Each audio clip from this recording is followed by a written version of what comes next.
புத்திர பாக்கியம் இல்லைனா சாமானிய மனிதன் கூட நிறைவான வாழ்க்கையை வாழ முடியாது. அப்படி இருக்கும்போது ஒரு நாட்டோட மன்னன் எப்படி நிம்மதியா இருக்க முடியும்? அந்த மன்னனுக்கும் எல்லா செல்வங்களும் இருந்தும் குழந்தை செல்வம் இல்லை. மன நிம்மதிக்கு காட்டுல வேட்டையாடுறத வழக்கமா வச்சிருக்காரு.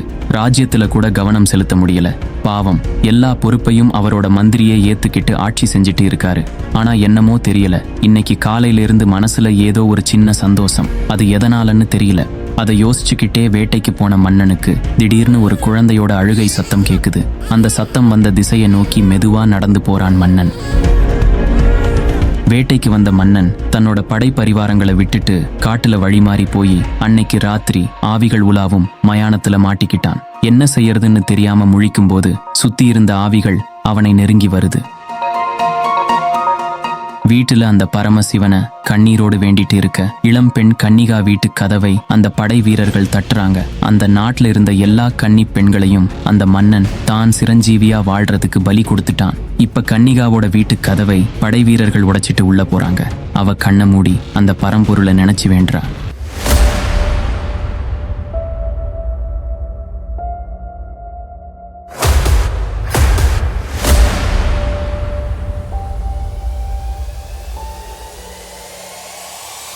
இந்த வார வீடியோல சபரிமலை சாஸ்தா ஐயப்பனா அவதரிச்ச வரலாற்றை பார்க்கலாம். தெரிஞ்ச கதை தான், இருந்தாலும் உங்களுக்கு ஒரு புது அனுபவம் கொடுக்கும்னு நம்புறேன். அதுக்கு முன்னாடி இந்த வீடியோக்கு ஒரு லைக் போட்டுருங்க. சுவாமி சரணம் அப்படின்னு கமெண்ட் பண்ணிருங்க. சப்ஸ்கிரைப் பண்ணாதவங்க சப்ஸ்கிரைப் பண்ணிக்கோங்க. நான் உங்கள் லிங்கா, இது உங்கள் மோனமதில். வாங்க கதைக்குள்ள போகலாம். விந்திய மலைத்தொடருக்கு அடிவாரத்துல காலவன்ற முனிவரும் அவரோட மகள் லீலாவதியும் வாழ்ந்து வந்தாங்க. காலவன் முனிவருக்கு சீடனா தத்தாத்ரேயர்ன்றவர் இருந்தாரு. இந்த தத்தாத்ரேயர் யாருன்னா அத்ரி மகரிஷிக்கும் அனுசியாவுக்கும் பிறந்த மகன். அதோட அவரு துர்வாச முனிவரோட சகோதரர். தத்தாத்ரேயரோட வசீகர தோற்றத்தினால கவரப்பட்ட லீலாவதிக்கு அவரு மேல காதல் வந்துருச்சு. தன்னை மனைவியா ஏத்துக்க சொல்லி வேண்டினா. ஆனா சுத்தத்துறவியான தத்தாத்ரேயர் இல்லற வாழ்க்கையில ஆர்வம் காட்டல. லீலாவதியோட வேண்டுகோளுக்கு செவி சாய்க்கல. ஒரு நாள் தத்தாத்ரேயன் தியானத்தில் இருக்கும்போது அவரை தொந்தரவு பண்ணதோட என்ன நீங்க உங்க பட்ட மகிஷியா ஏத்துக்கணும்னு பிடிவாதம் பண்ணா. அந்த நேரம் கோபமான தத்தாத்ரேயர் நீ மகிஷியா போவ அப்படின்னு சாபம் கொடுத்தாரு. அதாவது எருமையா போவனு. அப்பவும் லீலாவதி விடல. உன்னை காதலிச்ச ஒரே குற்றத்துக்காக என்னைய எருமையா போவன்னு சொன்ன நீயும் எருமையா பிறந்து எனக்கே கணவனாய் வருவாய் அப்படின்னு எதிர் சாபம் கொடுத்தாங்க. இன்னொரு பக்கம் வரமுனின்னு சக்தி வாய்ந்த ஒரு முனிவர் இருந்தாரு. எல்லாத்துலயும் சிறந்ததா இருந்தவரு தனக்கு இணை யாரும் இல்ல அப்படின்ற தலைக்கணத்தோட இருந்தாரு. எவ்வளவுதான் படிச்சிருந்தாலும் தலைக்கணம் அப்படின்ற ஒண்ணு இருந்ததுன்னா மத்தவங்கள மதிக்கும் பண்பு இல்லாம போயிரும். அது மாதிரிதான் ஒரு நாள் அகத்திய முனிவர் அவர் ஆசிரமம் வழியா வரும்போது எருமை மாடு உருவத்துல போய் அவர்கிட்ட அவமரியாதையா நடந்துகிட்டாரு. இதனால கோபமான அகத்திய முனிவர் என்ன அவமானப்படுத்தின நீ எருமையாக பிறப்பாய் அப்படின்னு சாபம் கொடுத்துட்டாரு. அந்த காலகட்டத்துல தனுன்ற அசுர அரசனுக்கு ரம்பன் கரம்பன் அப்படின்னு 2 மகன்கள் இருந்தாங்க. அவங்கள ரம்பன்ற அசுரன் கடுமையான தவத்தில் இருந்தான். அவனோட தவத்தை மெச்சின அக்னி பகவான் அவன் முன்னாடி தோன்றினாரு. அவன் தனக்கு சர்வ வல்லமை பொருந்திய மகன் வேணும்னு கேட்டான். அவன் கேட்டதை தந்தருளிய அக்னி தேவன், அசுர இளவரசனே, நீ கேட்ட வரத்தை அளித்தேன். நீ இங்கிருந்து சென்று முதலில் எந்த பெண்ணை கொண்டு ஆசை கொள்கிறாயோ அவள் மூலம் உனக்கு ஒரு மகன் பிறப்பான் அப்படின்னு சொல்லி மறைஞ்சாரு. உற்சாகத்தோட வந்த ரம்பன் முதல்ல பார்த்தது ஒரு பெண் காட்டெருமையத்தான். அவனோட அசுர புத்தி குரூரமா வேலை செஞ்சது. அவனும் ஒரு காட்டெருமையா உருமாறி அந்த பெண் காட்டெருமை மேல காதல் கொண்டான். இதுக்கு முன்னாடி அகத்திய முனிவரால எருமையாய் பிறப்பாய் அப்படின்னு சாபம் வாங்குன வரமுனி இந்த ரம்பனுக்கு மகிஷாசுரன்ற பேர்ல மகனா பிறந்தாரு. ரம்பனோட சகோதரன் கரம்பனுக்கு தத்தாத்ரேயர்கிட்ட சாபம் வாங்குன லீலாவதி அசுர குலத்துல மகிஷமுகின்ற பேர்ல மகளா பிறந்தா. அண்ணன் தங்கையான 2 பேரும் அசுர உடலோடும் எருமை தலையோடும் அசுரகுல வாரிசுகளா பிறந்தாங்க. தேவர்களும் அசுரர்களும் தேவாமிர்தம் பெறுவதற்காகவும் துர்வாச முனிவரோட சாபத்தால இந்திரன் தான் இழந்த செல்வங்களை பெறுவதற்காகவும் மேருமலையை மத்தாவும் வாசுகி என்னும் பாம்ப கயிறாவும் கொண்டு திருபார் கடலை கடைஞ்சாங்க. அப்போ வாசுகி பாம்பு கக்கிய காலமென்ற விஷமும் பார்க்கடல்ல தோன்றிய ஆலமென்ற விஷமும் சேர்ந்து ஆலகால விஷமா மாறி தேவர்களையும் அசுரர்களையும் அழிக்கத் துரத்துனுச்சு. தேவர்களும் அசுரர்களும் அந்த பரமசிவன் கிட்ட எங்களை காப்பாத்துங்க ஈசனேனு வேண்ட அந்த பரமன் அந்த ஆலகால விஷத்தை குடிச்சு தேவர்களையும் அசுரர்களையும் காப்பாத்தி திருநீலகண்டன் ஆனாரு. அதுக்கப்புறம் அவங்க திருபார்கடலை கடைஞ்ச போது அதுல இந்திரன் தான் இழந்த செல்வங்களான சங்கநிதி, பதுமநிதி, சிந்தாமணி, ரதி, அகலிகை, இந்திராணி, 66,000 அரம்பாஸ்திரீகள், காமதேனு, கற்பக விருட்சம், ஐராவதம், உச்சை சிரவம் எல்லாமே திரும்ப கிடைச்சது. ஆனா தேவர்களும் அசுரர்களும் எதிர்பார்த்த தேவாமிர்தம் கிடைக்கல. அதனால விரக்தி அடைஞ்ச தேவர்களும் அசுரர்களும் என்ன பண்றதுன்னு தெரியாம முழிக்க, அப்போ தேவர்கள் விஷ்ணு பகவான் கிட்ட பிரார்த்தனை செஞ்சாங்க. அந்த நேரம் தேவாமிர்தம் பார்க்கடல்ல உருவாக அத அங்கிருந்த அசுரர்கள் தமதாக்கிக்கிட்டாங்க. இதை பார்த்த திருமால் தேவாமிர்தத்தை அசுரர்கள் குடிச்சிட்டாங்கன்னா அவங்க சாகா வரம் பெற்றுடுவாங்கன்னு நினைச்சு அதை அவங்க கிட்ட இருந்து திரும்பி தந்திரமா பறிச்சுக்க முடிவு பண்ணாரு. அதனால அசுரர்களோட பலவீனமே பெண்கள் தான். அழகான பெண்களை பார்த்தாலே அவங்க மயங்கிடுவாங்க. உடனே விஷ்ணு பகவான் ஒரு அழகான மோகினி அவதாரம் எடுத்து அசுரர்களோட கவனத்தை திசை திருப்பி தேவாமிர்தத்தை அசுரர்கள் கிட்ட இருந்து தந்திரமா பெற்று தேவர்களுக்கு பகிர்ந்தளிச்சாங்க. பஸ்மாசுரன்ற அசுரன் பெரும் தவம் செஞ்சு சிவபெருமான் கிட்ட தான் யார் தலையில கை வச்சாலும் அவங்க எரிஞ்சி சாம்பலாகிடணும்னு ஒரு வரம் வாங்கியிருந்தான். விஷ்ணு பகவான் மோகினி அவதாரம் எடுத்த அந்த நேரம் தான் பெற்ற வரத்தினால பெரும் வலிமையோடையும் அகங்காரத்தோடையும் இருந்த பஸ்மாசுரன் தான் வாங்கின வரத்தை வரம் கொடுத்த சிவபெருமான் கிட்டையே சோதிச்சு பார்க்க முடிவு பண்ணி அவர் தலையிலேயே கை வைக்க போனான். அந்த நேரத்துல மோகினி அவதாரத்தில் இருந்த திருமால் பஸ்மாசுரனை மதிமயக்கி அவன் எண்ணத்தை திசை திருப்பி அவனோட போட்டி போட்டு நடனமாடி தந்திரமா அவன் கையை அவன் தலைமையிலேயே வைக்க வச்சு அவனை பஸ்பமாக்குனாரு. சரியான நேரத்துல தன்னை காப்பாத்துன அந்த அழகான மோகினி ரூபத்தை பார்த்த சிவபெருமான் விதிவசத்தால நிகழப்போற மகிஷ சம்காரத்தை நடத்துறதுக்காகவும் அந்த மோகினி மேல மோகம் கொண்டு ஹரிஹரபுத்திரரான சாஸ்தா அவதரிச்சதா புராணம் சொல்லுது. ஹரிஹரபுத்திரரான தர்மசாஸ்தாவ தந்தையாகிய சங்கரனும் தாயாகிய நாராயணமூர்த்தியும் பூலோகத்தை காவல் புரியும் காவல் தெய்வமா இருக்க ஆசீர்வதிச்சு பிரம்மா கிட்ட ஒப்படைச்சாங்க. குறுகிய காலத்திலேயே சகல சாஸ்திரங்களையும் பிரம்மா கிட்ட கத்துக்கிட்டு பிரம்ம சாஸ்தா ஆனாரு. கைலாசத்துல பரமசிவன் ஆணைக்குட்பட்டு பூதகணங்களுக்கு தலைவராகி பூதநாதன்ற பெயரையும் பெற்றாரு. மகிஷாசுரன் பிரம்மதேவன் கிட்ட கடும் தவம் புரிஞ்சு இந்த உலகத்துல தன்னை யாரும் வெல்லக்கூடாது, அப்படியே ஒருவேளை தனக்கு மரணம் வந்தாலும் அது ஒரு பெண்ணால மட்டும்தான் ஆகணும்னு சொல்லி பொண்ண துச்சமா மதிச்சு சர்வலோகங்களையும் அரசாலும் ஒரு வரத்தை வாங்கினான். வரத்தை வாங்கின அவன் தேவலோகத்தையும் பூலோகத்தையும் கைப்பற்றி ஆட்டி படைச்சான். அவனோட கொடுமையை தாங்க முடியாம தேவர்கள் எல்லாரும் சேர்ந்து மும்மூர்த்திகள் கிட்ட முறையிட ஒரு பொண்ணாலதான் தனக்கு மரணம் ஏற்படணும்னு அவன் வாங்கின வரத்தினால அனைத்து தேவர்களின் ஒட்டுமொத்த சக்தியை பயன்படுத்தி மும்மூர்த்திகள் துர்காதேவியை உருவாக்குனாங்க. துர்காதேவி மகிஷாசுரனோட போர் புரிஞ்சு அவனை அழிச்சு மகிஷாசுரமர்த்தினின்னு பெயர் பெற்றாங்க.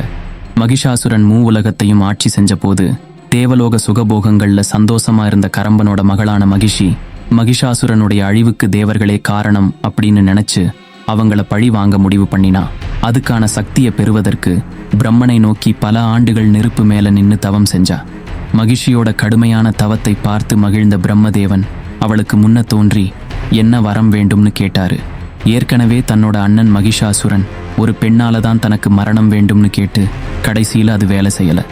இந்த தடவை சாதுரியமா இயற்கைக்கு மாறா நடக்கவே முடியாத ஒரு வரம் கேட்போம் அப்படின்னு முடிவு பண்ணி, பிரம்மதேவரே, என் மரணம் ஹரியும் ஹரனும் இணைந்து பெற்றெடுத்த ஒரு ஆண் பிள்ளையால் மட்டுமே நிகழ வேண்டும். அவனும் ஒரு சாதாரண மனிதனாவும் பிரம்மச்சாரியாவும் 12 வயசு பாலகனாவும் இருக்கணும் அப்படின்னு வரம் கேட்க பிரம்மதேவரும் வேண்டிய வரத்தை அளித்தோம் அப்படின்னு சொல்லி மறைஞ்சிட்டாரு. இந்த பிரம்மதேவருக்கு இதே வேலையா போச்சு. ஆனா என்ன பண்றது, அந்த காலத்துல யாரு கடுமையான தவம் செஞ்சாலும் அந்த தவம் வெற்றி பெறும் போது அவங்க கேட்ட வரத்தை கொடுப்பது தெய்வங்களுக்கான நியதி. அது அசுரர்களா இருந்தாலும் சரி அல்லது மனிதர்களா இருந்தாலும் சரி. 2 ஆண்கள் இணைஞ்சி குழந்தை பெத்துக்க முடியுமா அப்படின்றது மகிஷியின் எண்ணம். ஆனா பாவம் அவளுக்கு தெரியல. ஹரிஹர புத்திரரான சாஸ்தா ஏற்கனவே அவதரிச்சிட்டாருன்னு தான் சாகாவரம் வாங்கிட்டதா நினைச்சி கர்வம் கொண்டு தன்னோட ஆட்டத்தை ஆரம்பிச்சா மகிஷி. தேவலோக சிம்மாசனத்தை கைப்பற்றி தேவர்களை துன்புறுத்தி வந்தா. நேபாள தேசத்தை பலிங்கன்ற அரசன் ஆட்சி செஞ்சு வந்தான். மந்திர சாஸ்திரத்துல பண்டிதனாவும் காளியின் வரப்பிரசாதம் பெற்றவனாவும் இருந்த அந்த அரசனுக்கு புஷ்கலை அப்படின்னு ஒரு அழகான மகள் இருந்தா. மன்னன் பலிங்கன் தான் எப்பவும் சிரஞ்சீவியாக இருக்கணும்னு, அதாவது தனக்கு மரணமே ஏற்படக்கூடாது அப்படின்னு வரம் வாங்குறதுக்காக அவனோட தேசத்துல இருந்த கன்னி பெண்களை எல்லாம் பலி கொடுத்துட்டு இருந்தான். அதே தேசத்துல கன்னிகா அப்படின்ற ஒரு இளம் பெண் வாழ்ந்து வந்தா. அவ ஒரு மிகச்சிறந்த சிவபக்தை. மன்னரோட படை வீரர்கள் அந்த தேசத்துல எல்லா வீட்லயும் இருந்த கன்னி பெண்களையும் வலுக்கட்டாயமா இழுத்துட்டு போயிட்டு இருந்தாங்க. அந்த நேரத்துல தன்னோட வீட்ல இருந்த கன்னிகாவையும் படை வீரர்கள் இழுத்துட்டு போக இத பார்த்த சிவபெருமான் தன்னோட பக்தைய காப்பாத்து நினைச்சு குமாரரான பிரம்ம சாஸ்தாவை கன்னிகாவை பாதுகாக்க பூலோகத்துக்கு அனுப்புனாரு. அவருக்கு துணையா தன்னோட பூத கணங்கள்ல ஒருவரான கருப்பண்ணசாமியையும் அனுப்பி வச்சாரு. சாத்திரத்தில் வல்லவரான ஹரிஹரபுத்திரன் பலிங்கனால செய்யப்பட்ட பல சூழ்ச்சிகளையும் வென்று கன்னிகாவை காப்பாத்தினதோட தான் யார் என்பதையும் மன்னனுக்கு காட்டினாரு. உண்மையை உணர்ந்த மன்னன் பலிங்கன் மனசு மாறி சாஸ்தா கிட்ட மன்னிப்பு கேட்டதோட இல்லாம தன்னோட ஒரே மகளான புஷ்கலைய கல்யாணம் செஞ்சுக்க சொல்லி வேண்டிக்க அவரும் புஷ்கலைய திருமணம் செஞ்சு புஷ்கலா காந்தன் என்ற பெயரையும் பெற்றாரு. ஆரியங்காவு கோவில்ல ஐயன் சாஸ்தா தன்னோட மனைவி புஷ்கலையோட காட்சி தந்து அருள் பாலிக்கிறாரு. மதம் கொண்ட யானையை அடக்கி புஷ்கலைய திருமணம் செஞ்ச இன்னொரு செவி வழிக்கதையும் இருக்கு. அதை நம்ம இன்னொரு வீடியோல ஆரியங்காவு சாஸ்தா கோவில் உருவான வரலாற்றோட பார்க்கலாம். சத்தியபூர்ணர் அப்படின்னு ஒரு மகரிஷி இருந்தாரு. அவருக்கு 2 பொண்ணுங்க. 2 பேருக்கும் கல்யாணம் ஆகாததுனால ஹரியின் புதல்வனை திருமணம் செஞ்சுக்கணும்னு வேண்டி கல்யாண விரதம் அப்படின்னு ஒரு விரதம் இருந்தாங்க. இறைவன் அவங்களுக்கு அடுத்த பிறவியில உங்களுடைய ஆவல் பூர்த்தி அடையும் அப்படின்னு வரம் கொடுக்க ஒருத்தி நேபாள மன்னன் மகள் புஷ்கலையா பிறந்து சாஸ்தாவை கல்யாணம் பண்ணிக்கிறா. பூரணையானவள் மலையாள தேசம் வஞ்சி மாநகரத்துல பிஞ்சகன்ற அரசனுக்கு மகளா பிறக்கிறா. ஒரு நாள் மன்னன் பிஞ்சகன் காட்டுக்குள்ள வேட்டைக்கு போனப்ப காட்டு மிருகங்கள் மேல கவனம் செலுத்தி தன்னோட படை பரிவாரத்தை மறந்து காட்டுக்குள்ள ரொம்ப தூரம் தனியா போயிட்டாரு. பொழுது சாஞ்ச அப்புறம் இருள் சூழ்ந்த பிறகுதான் தெரிஞ்சது தான் காட்டுக்குள்ள நல்லா வந்து மாட்டிக்கிட்டோம்னு. சுத்தி தான் எங்க இருக்கோம்னு நல்லா பாக்குறாரு. பக்கத்திலே ஒரு மயானம். அந்த மயானத்துல அந்த நேரத்துல ஒரே கூச்சல், குழப்பம், சிரிப்பு, அழுகை ஓலம் எல்லாம் கேட்க நிறைய ஆவிகள் அலைஞ்சிட்டு இருக்கு. கதிகலங்கிய மன்னனுக்கு உடனே ஞாபகம் வந்தது பூதநாதனாகிய சாஸ்தாதான். உடனே அவரை நினைச்சி பூதநாதனே சரணம், செண்டாயுதத்தை ஏந்தியவனே சரணம், மோகினி மைந்தனே சரணம், ஐயனே சரணம் அப்படின்னு துதிச்சு வேண்டினான். ஐயன் அங்க வந்து பயம் வேண்டாம்னு மன்னனை காப்பாத்தி தன்னோட குதிரையில அவரை பத்திரமா ஏத்தி அரண்மனைக்கு கொண்டு போய் சேர்க்கிறாரு. மனம் மகிழ்ந்த மன்னன் பூதநாதனை பார்த்து, ஐயனே, அடியேனின் மகள் பூர்ணை திருமண பருவம் எய்தி இன்னும் திருமணமாகல, நீங்க தான் அவளை ஏத்துக்கிட்டு ரட்சிக்க வேணும்னு கேட்க சாஸ்தாவும் அவளோட பிறப்பையும் தன்னை மணக்கவே அவ பிறந்து காத்திருப்பதையும் உணர்ந்து அவள் கல்யாணம் பண்ணிக்கிறாரு. புஷ்கலையையும் பூர்ணையையும் மணந்து கொண்ட ஹரிஹராத்மஜன் பூர்ண புஷ்கலை சப்தனா கைலாசம் வந்தடைஞ்சாரு. இவருக்கு சத்தியகன் என்ற புத்திரனும் உண்டு. அச்சன் கோயில் தர்மசாஸ்தா கோவில்ல தன்னோட மனைவிமார்களான புஷ்கலை மற்றும் பூர்ணாவோட கல்யாண சாஸ்தாவா அருள் பாலிக்கிறாரு. பூரணைய ஐயன் கல்யாணம் பண்ணிக்கிட்ட செய்தி கேட்ட புஷ்கலையின் தந்தை மன்னன் பலிங்கன் தன்னோட பொண்ணுக்கு சாஸ்தா துரோகம் பண்ணிட்டதா நினைக்கிறாரு. கோவத்துல தன்னோட மகள் புஷ்கலை கிட்ட போய் நடந்தது என்னன்னு கேட்கிறாரு. ஆனா புஷ்கலை, அப்பா, எல்லாமே அந்த இறைவனோட அருள். தன்னோட முற்பிறப்பின் தவத்தை உணர்ந்த புஷ்கலா தேவி தந்தையை சமாதானப்படுத்த முயற்சி பண்ணா. ஆனாலும் பளிங்கனுடைய ஆத்திரம் அதிகமாகுது. நேரா போய் சாஸ்தா கிட்டையே நீதி கேட்கிறாரு. ஐயனே, என் மகள் புஷ்கலை இருக்க நீங்க பூர்ணாவை கல்யாணம் பண்ணிக்கிட்டது நியாயமா? இது நீங்க என் பொண்ணுக்கு செய்யற துரோகம் இல்லையா அப்படின்னு கேட்டு கோவத்துல, நீ தெய்வீக பிறவின்றனால தானே என் மகளுக்கு இப்படி ஒரு துரோகம் பண்ணிட்ட. நீ பூலோகத்துல மனுஷனா பிறந்து பிரம்மச்சாரியாவும் யோகியாவும் இருக்க கடவாய் அப்படின்னு சபிச்சிட்டாரு.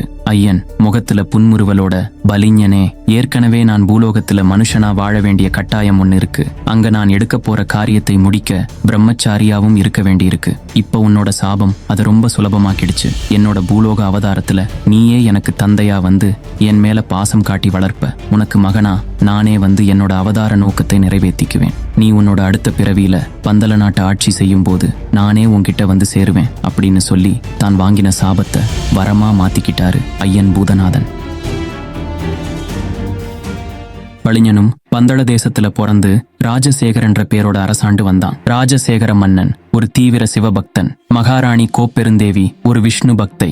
கல்யாணமாகி ரொம்ப வருஷம் ஆகியும் தங்களுக்கு ஒரு வாரிசு இல்லையேன்னு ரொம்ப கவலையோட பிரார்த்தனை செஞ்சு குழந்தை பேருக்காக அந்த மகேசனை பூஜை செஞ்சு வந்தாங்க. மன்னனோட மனவேதனையையும் அவரோட தயாள குணத்தையும் பலவீனமா நினைச்ச அந்த நாட்டு மந்திரி அதை தனக்கு சாதகமாக பயன்படுத்திக்கிட்டு நாட்டுல பல குழப்பங்களை ஏற்படுத்தி ராஜ்யத்தை தானே கைப்பற்றும் நோக்கத்தோட பல சூழ்ச்சிகளை செஞ்சு வந்தான். இது இப்படி இருக்க தேவலோக சிம்மாசனத்தை கைப்பற்றி தேவர்களை அடிமைப்படுத்தி வந்த மகிஷி அங்க இருந்த சுந்தர மகிஷம் என்பவரை திருமணம் செஞ்சு இல்லற வாழ்க்கையும் நடத்துறா. இந்த சுந்தரமகிஷம் யாருன்னா போன பிறவியில காலவன் முனிவரோட மகள் லீலாவதி கிட்ட சாபம் வாங்கின தத்தாத்திரேயர் தான். இந்த பிறவியில தேவலோகத்துல எருமை உருவத்துல சுந்தரமகிஷமா பிறந்திருக்காரு. நாளுக்கு நாள் மகிஷியோட அட்டூழியம் அதிகமாகுது. அந்த பரமன் மகிஷிய வதம் செஞ்சு தேவர்களோட குறைய தீர்க்கவும் அனுதினமும் தன்னை பூஜித்து வர பந்தள மன்னன் ராஜசேகரனுடைய மனக்கவலையை தீர்க்கவும் அந்த பூதநாதன் சாஸ்தாவை கூப்பிட்டு, மகனே, பூலோகத்துல நீ ஐயப்பனா அவதரிக்க வேண்டிய சரியான தருணம் வந்திருக்கு. இதோ இந்த மணிமாலைய கழுத்துல போட்டுக்கோ அப்படின்னு சொல்லி அந்த ஐயப்ப பிரானை ஒரு குழந்தையாக்கி பம்பா நதிக்கரைக்கு ஒரு ரிஷி உருவம் எடுத்து சாஸ்தாவாகிய குழந்தையோட வேட்டைக்கு வந்த தன்னோட பக்தனான ராஜசேகரனுடைய வரவுக்காக ஒரு மரத்தடியில காத்திருக்காரு அந்த பரமசிவன். அன்னைக்கு காலையில காட்டுக்கு வேட்டைக்கு வந்த பந்தல தேசத்து மன்னன் பம்பா நதிக்கரைக்கு வந்தபோது ஒரு பச்சிளம் குழந்தையோட அழுகை சத்தம் கேட்டுச்சு. குரல் வந்த பக்கமா போனாரு மன்னன் ராஜசேகரன். என்ன ஆச்சரியம், கோடி சூரிய பிரகாசத்தோட ஒரு ஆண் குழந்தை கழுத்துல மணிமாலையோட அழுதுட்டு இருக்கு. அந்த குழந்தை அவ்வளவு அழகு. அழுதுட்டு இருந்த அந்த குழந்தைக்கு பக்கத்துல மன்னன் போன உடனே அது அந்த மன்னனை பார்த்து சிரிச்சிச்சு. மன்னன் அந்த குழந்தைய கையில எடுத்து மார்போடு அள்ளி அணைச்சான். சுத்தி பார்த்தா யாருமே இல்லை. அந்த நேரம் அங்க வந்த ஒரு முனிவர் குழந்தையையும் மன்னனையும் பார்த்தாரு. மன்னா, குழந்தை செல்வம் இல்லாத நீ இந்த பாலகனை வளர்த்து வா. இவனால் உன் ராஜவம்சமே பெருமை அடையும். இவனோட பெருமையை நீயும் பின்னால உணர்வ அப்படின்னு சொல்லிட்டு மறைஞ்சிட்டாரு. அந்த குழந்தைய தூக்கிட்டு அரண்மனைக்கு போனாரு ராஜசேகரன். கழுத்துல மணிமாலையோட குழந்தை கிடைச்சதுனால மணிகண்டன்னு பேரு வச்சாங்க. குழந்தை மணிகண்டன் அரண்மனையில வளர்ந்து வரான். சில வருஷங்கள்லயே ராணிக்கும் ஒரு அழகான ஆண் குழந்தை பிறந்தது. எல்லாம் மணிகண்டன் வந்த அதிர்ஷ்டம்தான் அப்படின்னு மன்னர் ரொம்ப சந்தோஷப்பட்டாரு. அந்த குழந்தைக்கு ராஜராஜன்னு பேரு வச்சாங்க. பாலகன் மணிகண்டனை குருகுலத்துல சேர்க்க முடிவு பண்ணாரு பந்தல் அரசன். தெய்வ குழந்தையான மணிகண்டன் குறுகிய காலத்திலேயே 4 வேதங்கள், 6 சாஸ்திரங்கள், 64 ஆயக்கலைகளிலும் சிறந்து விளங்கினான். குருகுலவாசம் முடிஞ்சது. குருதட்சணையா பிறவியிலேயே ஊமையா பிறந்த குருவோட மகனை மணிகண்டன் பேச வச்சான். ஏற்கனவே மணிகண்டனோட அபூர்வ சக்தியையும் செயல்களையும் பார்த்த குரு, இவன் ஒரு சாதாரண மனித பிறவியா இருக்க முடியாது அப்படின்னு தெரிஞ்சு வச்சிருந்தாரு. இப்படி ஒரு தெய்வ செயல் செஞ்சு தன்னோட மகனை பேச வச்ச மணிகண்டன் கிட்ட, உண்மையிலேயே தாங்கள் யார் அப்படின்னு குரு கேட்டாரு. தன்னோட குரு கிட்ட உண்மையை மறைக்க முடியாத மணிகண்டன் தான் யாருன்றதையும் தன்னோட அவதார நோக்கத்தையும் சொல்லி இதை ரகசியமா வச்சுக்க வேண்டுனாரு. அதோட வருஷம் மகர சங்கராந்தி அன்னைக்கு ஜோதி சொரூபமாக தான் காட்சி தருவேன்னும் வாக்களிச்சாரு. தன்னோட ஞான அறிவாலும் சமயோஜித புத்தியாலும் பூலோகத்தில் இருந்த எல்லா பண்டிதர்களையும் வித்வான்களையும் தோக்கடிச்சு பந்தல தேசத்தோட புகழ நிலைநிறுத்தினாரு. மணிகண்டனோட எல்லையற்ற திறமையையும் சக்திகளையும் பார்த்து பொறாமையும் வெறுப்பும் கொண்ட மந்திரி மணிகண்டன் யாருன்னு தெரியாம அவனை கொல்ல பல சதித்திட்டம் போட்டான். பலமுறை சாப்பாட்டுல விஷம் வச்சும் இன்னும் பல சூழ்ச்சி செஞ்சும் அவனால மணிகண்டனை எதுவுமே செய்ய முடியல. மணிகண்டனால நாட்டுல எல்லா நலனும் ஏற்படுதுன்னு புரிஞ்சுகிட்ட ராஜசேகர மன்னன் அவனுக்கு பட்டாபிஷேகம் செய்ய ஏற்பாடு செஞ்சாரு. இதனால ரொம்ப வேதனை அடைஞ்ச மந்திரி மன்னர்கிட்ட பல காரணங்களை சொல்லி பட்டாபிஷேகத்தை தடுத்து நிறுத்த முயற்சி பண்ணுனான். பல துர்போதனைகளை செய்ய ஆரம்பிச்சான். ராணி மனசுல நஞ்ச விதைச்சான். இதுக்கு இடையில மகிஷியோட அட்டூழியம் தேவலோகத்திலையும் பூலோகத்திலையும் பெருகிருச்சு. அவளோட சம்ஹார காலம் நெருங்கினதை உணர்ந்த பரமசிவன் மகிஷி இருக்கிற காட்டுக்கு மணிகண்டனை அனுப்பி வைக்கிறதுக்காக ஒரு சாதகமான சந்தர்ப்பத்தை உண்டாக்கி அவரே மகாராணிக்கு தலைவலிய வர செய்யறாரு. இதை சாதகமா பயன்படுத்திக்கிட்ட மந்திரி, தலைவலிய சாதாரண மருந்துங்களால குணப்படுத்த முடியாது, புலிப்பால் கொண்டு வந்தாதான் சரி செய்ய முடியும்னு அரண்மனை வைத்தியரை சொல்ல வச்சு அவனோட எந்த சூழ்ச்சியும் பலிக்காததனால மணிகண்டனை காட்டுக்குள்ள அனுப்பி மிருகங்கள் மூலமா கொள்ள சதி செஞ்சான். மன்னர் சொன்னாரு, புலிக்கிட்ட இருந்து யாராலையும் பால் கறந்து கொண்டு வர முடியாதுன்னு. அந்த நேரத்துல மகாராணி மந்திரியோட துர்போதனையால என் மகன் மணிகண்டனால முடியும்னு சொல்ல மன்னர் அதிர்ச்சி அடைகிறாரு. மணிகண்டனும் தன்னோட அவதார நோக்கத்தை உணர்ந்து புலிப்பால் கொண்டு வர சம்மதிச்சு காட்டுக்கு போக ஆயத்தமானாரு. மன்னனோட மனசு கலங்குனுச்சு. இதுல ஏதோ சூழ்ச்சி இருக்கிறதா உணர்ந்தாரு. ஆனாலும் தன்னோட மனைவி தலைவலியால துடிக்கிறா. 2 பக்கமும் இருதலை கொல்லி எறும்பா தவிக்கிறான். மனம் கலங்கின மன்னனையும் மணிகண்டன் சமாதானப்படுத்தி ஒத்துக்க வைக்கிறான். அரை மனசா சம்மதிச்சான் மன்னன். பெரிய படைகளோட போனா புலிக்கூட்டங்கள் எல்லாம் பயந்து ஓடிரும்னு மணிகண்டன் மட்டும் தனியா கிளம்புனாரு. மனசு கேட்காம காட்டுல சாப்பாடு கிடைக்காம பையன் தவிப்பானேன்னு ஒரு துணியை எடுத்து அதுல ஒரு பக்கம் பையன் வழியில சாப்பிடுறதுக்கு ஆகார பொருட்களை வச்சு இன்னொரு பக்கத்துல பூஜை செய்யறதுக்கு சிவ அம்சமா 3 கண்ணுள்ள தேங்காயும் அதுல விஷ்ணு அம்சமா நெய்யும் ஊத்தி முடிச்சு போட்டு 2 முடிச்சும் தலையில இருக்க மாதிரி ஒன்னா இருமுடி கட்டி ஐயப்ப சுவாமியின் தலைமையில வச்சு வழி அனுப்பி வச்சாரு மன்னன் ராஜசேகரன். அரண்மனையை விட்டு கிளம்புன மணிகண்டன் காட்டுக்கு வராரு. அங்க ஏற்கனவே மும்மூர்த்திகளோட கட்டளைப்படி இந்திரன் உட்பட எல்லா தேவர்களும் முனிவர்களும் மணிகண்டனை வரவேற்று போற்றி துதித்து காந்தமலை மேல இருக்க பொன்னம்பல மேட்டுல சிம்மாசனம் போட்டு ஐயனை உட்கார வைக்கிறாங்க. தேவர்களும் முனிவர்களும் மகிழ்ச்சியோட அட்டூழியங்களை மனித அவதாரத்துல இருக்க சாஸ்தாவான மணிகண்டன் கிட்ட எடுத்து சொல்றாங்க. அவரும் தன்னோட அவதார நோக்கத்தை முழுசா உணர்ந்து மகிழ்ச்சியோட போர் செய்ய கிளம்புனாரு. மகிழ்ச்சியோட போர் செஞ்ச ஐயன் அம்பு மழைய பொழிஞ்சி அவளை நிலைகுலைய வச்சு தூக்கி வீசுறாரு. அவ பந்தல நாட்டு காட்டுல இருக்க அழுதா நதியில விழுந்தா. மறுபடியும் எழுந்தா ஆபத்துன்னு நினைச்சவரு அவ எந்திரிக்கிறதுக்குள்ள அவ உடம்பு மேல ஏறி நின்னு நர்த்தனம் ஆடுறாரு. அவளோட பலமும் அகங்காரமும் போனது. ஹரிஹர புத்திரனோட திருவடிப்பட்டதுமே அவளுக்கு மெய்ஞானம் உதிக்குது. தன்னோட முற்பிறவியில தான் செஞ்ச தவறுகள் எல்லாம் அவளுக்கு ஞாபகம் வருது. அவளோட உடம்புல இருந்து வெளியில வந்த உயிர் ஒளிமயமா பெண் வடிவம் எடுத்து சாப விமோசனம் பெற்று லீலாவதியா வெளியில வந்தா. ஐயனோட பாதங்கள்ல விழுந்து, ஐயனே, உங்களால சாப விமோசனம் பெற்ற என்னை நீங்க தான் ஏத்துக்கணும் அப்படின்னு சொல்ல அதுக்கு ஐயன் சொல்றாரு, இந்த அவதாரத்தோட நோக்கமே மகிஷி சம்ஹாரம் தான். இந்த பிறவியில எனக்கு திருமணமே கிடையாது. கலியுகத்துல மக்களை காக்கும் கடவுளா இங்கேயே கோயில் கொள்ளுவேன். நீ எப்போதும் மஞ்சள் மாதாவா மாளிகைபுரத்து அம்மனா இருந்து என்னோட பக்தர்களுக்கு அருள் புரிவாய். எந்த வருஷம் என்ன பார்க்க வர்ற பக்தர்கள்ல புது பக்தர்கள் இல்லையோ அப்ப நான் உன்னை கல்யாணம் பண்ணிக்கிறேன் அப்படின்னு சொல்றாரு. அந்த நேரம் தேவர்கள் மணிகண்டன் மேல பூமாரி பொழிஞ்சி புகழ் பாடுனாங்க. இந்த பிறவியில எனக்கு இருக்கிற இன்னொரு கடமை என் தாய்க்கு புலிப்பால் கொண்டு போறது அப்படின்னு சொன்னவர்கிட்ட இந்திரன் சொன்னாரு, ஐயனே, நீங்க புலிப்பால் கொண்டு போனீங்கன்னா அத அங்க யாரும் நம்ப மாட்டாங்க. அதனால நானே ஒரு பெண் புலியா மாறுறேன். என் மேல உட்காருங்க, நம்ம அரண்மனைக்கு போகலாம் அப்படின்னு சொல்ல புலியா உருவம் எடுத்த இந்திரன் மேல உட்கார்ந்தாரு ஐயன். மற்ற தேவர்களும் புலியா மாற புலிகள் படை சூழ அந்த ஐயன் ஐயப்பன் பந்தல அரண்மனைக்கு போறாரு. போற வழியில உள்ள ஒரு மலையில சாபத்தால முதிர்ந்த உருவம் அடைஞ்ச சபரின்ற பெண் தவம் செஞ்சிட்டு இருந்தா. புலி மேல ஆசனம் போட்டு உட்கார்ந்து வந்த மணிகண்டன் அவ உபசரிக்க அவளோட சாபத்தை தெரிஞ்சுகிட்ட ஐயன் அவளுக்கும் சாப விமோசனம் கொடுத்து தேவலோகத்துக்கு போகும்படி செஞ்சாரு. எந்த மலையில தன்னோட சாபம் நிவர்த்தியானுச்சோ அந்த மலைக்கு தன்னோட பேரான சபரியாகிய சபரிமலைன்னு பேரிடணும்னும் அந்த மலைக்கு வர்ற மனிதர்கள் தங்களோட துயரத்திலிருந்து விடுபடணும்னும் 18 பிரதட்சணை நமஸ்காரம் செஞ்சா.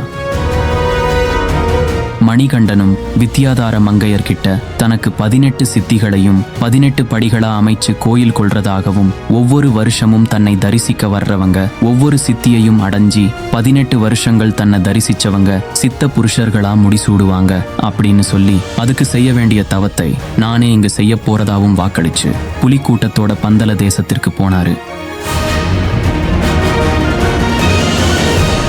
புலிகள் படைசூழ அரண்மனைக்குள்ள நுழைஞ்ச மணிகண்டனை பார்த்த எல்லாருமே பயம் கலந்த அதிசயத்தோட பார்த்தாங்க. மணிகண்டன் யாருன்னு தெரிஞ்சுகிட்ட மகாராணியும் மந்திரியும் தங்களோட குற்றங்களை மன்னிக்க வேண்டுனாங்க. அப்ப மணிகண்டன், நீங்க எந்த தவறும் செய்யல, எல்லாம் அந்த பரம்பொருளின் திருவிளையாடல் தான். கலியுகத்துல அதர்மம் தலை தூக்கி இருக்க இந்த நேரத்துல இறைவனோட ஆணைப்படி தர்மத்தை நிலைநாட்ட தர்ம சாஸ்தாவா தவம் செய்ய போறேன் அப்படின்னு சொன்ன உடனே மன்னனும் மகாராணியும் மனமுடைஞ்சு, பட்டாபிஷேகம் நடக்கும்போது போட வேண்டிய நகைங்களை ஒரு நாளாவது நீ சிம்மாசனத்துல உட்கார்ந்து எங்களுக்கு போட்டு காண்பிக்கணும் அப்படின்னு பிடிவாதமா கேட்டாங்க. அதுக்கு ஐயன், இந்த பந்தள சிம்மாசனத்தை விட மேன்மையான சிம்மாசனம் எனக்காக காத்திருக்கு. அது இறைவனோட நியதி. இருந்தாலும் வருஷத்துல ஒரு நாள் மகர ஜோதி அன்னைக்கு இந்த ஆபரணங்களை போட்டு தங்களுக்கு காட்சி தரேன் அப்படின்னு உறுதியளிச்சாரு. அதோட அந்த திருவாபரண பெட்டி எப்படி யாரால சபரிமலைக்கு எடுத்துட்டு வரணும்னும் எங்கெங்க இறங்கி ஆசீர்வாதம் வாங்கணும்னும் மன்னனுக்கு தெளிவா எடுத்துரைச்சாரு. அப்ப மன்னன், சுவாமி, நீங்க இங்க இருந்த அடையாளமா உங்களுக்கு நாங்க ஒரு கோயில் கட்ட நினைக்கிறோம். அதை எங்க கட்டணும்னு நீங்க தான் சொல்லணும் அப்படின்னு கேட்டாரு. உடனே மணிகண்டன் ஒரு அம்பை எய்தி, இந்த அம்பு எங்க போய் விழுதோ அங்க எனக்கு ஒரு கோயில் கட்டுங்க அப்படின்னு சொல்ல அந்த அம்பு சரியா சபரிமலையில விழுந்தது. அங்க 18 படிங்களோட கிழக்கு நோக்கி தனக்கும் இடது பக்கத்துல மாளிகைபுரத்தம்மனுக்கும் கோயில் கட்டும்படி சொல்லி தான் இனிமே இந்த அரச மாளிகையில தங்க முடியாது, சபரிமலைக்கு தவம் செய்ய போறதா சொல்லி மறைஞ்சாரு. மணிகண்டனோட கட்டளைப்படி அகத்திய முனிவரோட ஆலோசனைய பெற்று மன்னர் ராஜசேகரன் சரியான சாப்பாடு தூக்கம் இல்லாம ராப்பகலா மேற்பார்வை செஞ்சு சபரிமலையில 18 படிங்களோட கூடிய அழகான கோயிலை கட்டினாரு. தவக்கோலத்தில் அமர்ந்த ஐயப்பன் தவத்தின் நிறைவா பரசுராமர் அமைச்ச தர்மசாஸ்தா விக்கிரகத்தில் ஐக்கியமானாரு.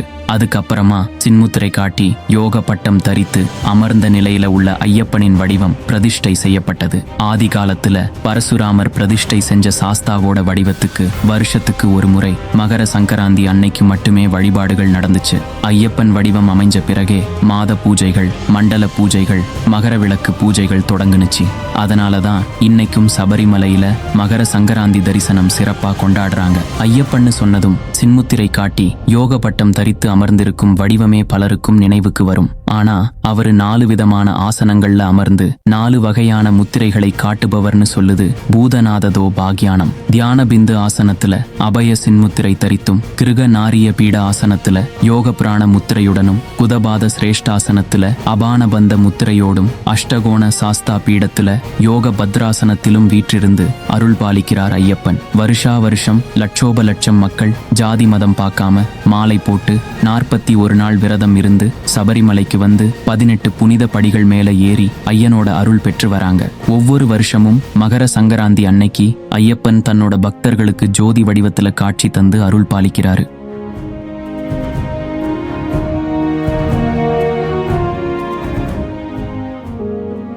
இந்த வீடியோவை பார்த்த அனைவருக்கும் தங்கள் குடும்பத்தினருக்கும் சபரிமலை ஐயப்பனின் அருள் பரிபூரணமாக கிடைக்க வேண்டிக் கொள்கிறேன். இன்னும் இந்த மாதிரி நம்முடைய தெய்வங்களோட வரலாற்ற அல்லது நம் பண்டைய கோவில்களின் தலபுராணங்களை அடுத்தடுத்த வீடியோவில் பார்க்கலாம். உங்களோட கருத்துக்களை அல்லது உங்களுடைய அனுபவங்களை கமெண்ட் செக்ஷன்ல தெரியப்படுத்துங்க. உங்களோட சப்போர்ட்டை என்னோட சேனலுக்கு சப்ஸ்கிரைப் பண்ணியும், இந்த வீடியோவுக்கு லைக் பண்ணியும், கமெண்ட் பண்ணியும், இந்த வீடியோவை உங்களோட ஃப்ரெண்ட்ஸ் அண்ட் ஃபேமிலி கூட ஷேர் பண்ணியும் தெரியப்படுத்துங்க. இன்னும் உங்களுக்கு என்னோட ஒர்க் பிடிச்சிருந்துச்சுன்னா சூப்பர் தேங்க்ஸ் பட்டனை பிரஸ் பண்ணி உங்க பாராட்டுகளை எனக்கு தெரியப்படுத்தலாம். இன்னும் இது போன்ற பல வீடியோக்களுக்கு மௌனமதிலுடன் இணைந்திருங்கள். நன்றி.